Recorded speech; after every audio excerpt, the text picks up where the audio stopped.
Moi, je qualifie l'intervention, la décision d'hier du déni de justice. Le juge peut être poursuivi pour déni de justice. Le président de la CRIEF. Parce que vous avez remarqué, le ministère public ne s'est pas opposé à la levée des mandats. On a fait le débat.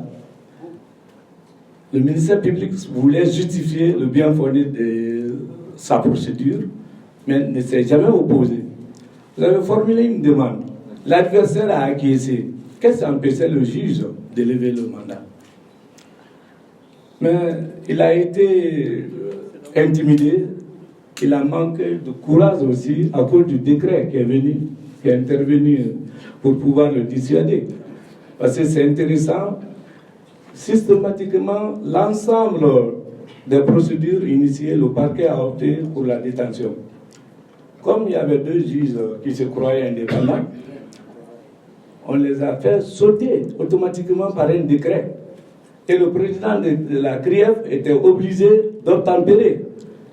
La lutte ici, j'ai signalé à M. le Bâtonnier ce matin, je dis, tant que l'inamovibilité des magistrats, car le plan de carrière des magistrats, on n'a pas cherché à établir et à rassurer, aucun juge ne peut prétendre être indépendant. Parce que vous faites la tête dure, on va vous faire sauter par décret. C'est ça le problème. Parce que moi, j'étais tellement ravi quand j'ai vu Maître Konaté, Maître Sédou, Maître Ousmane, Doyen Sampil, Kounianou, Bâtonnier Djibril plaider. C'était franchement sans démagogie, en beauté de plaidoirie en droit pénal. Mais le ministère public a été incapable de répondre. Parce que s'il était sûr de sa procédure de flagrant délit, pourquoi il a reviré? Il est revenu. Pourquoi on n'est pas parti à l'audience de flagrance? Un. De deux, est-ce qu'il y a flagrance en matière d'une infraction traitée par une procédure spéciale, telle que corruption, blanchiment? Non. Est-ce qu'il y a flagrance quand l'infraction se concerne les affaires criminelles? Non.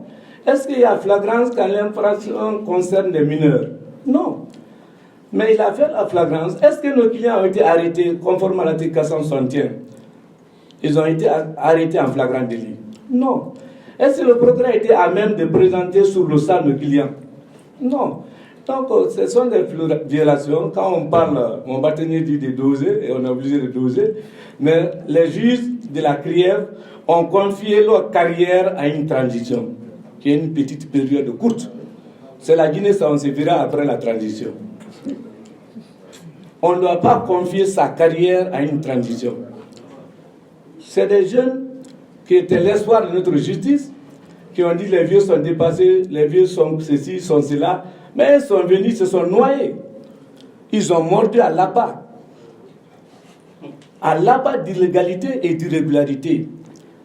De toutes les façons, moi, on reste sur notre fin, comme on nous exige de comparaître maintenant par la volonté du procureur, et on viendra devant le cabinet d'instruction. Ceux qui étaient indépendants là-bas des ans, on les a fait sauter.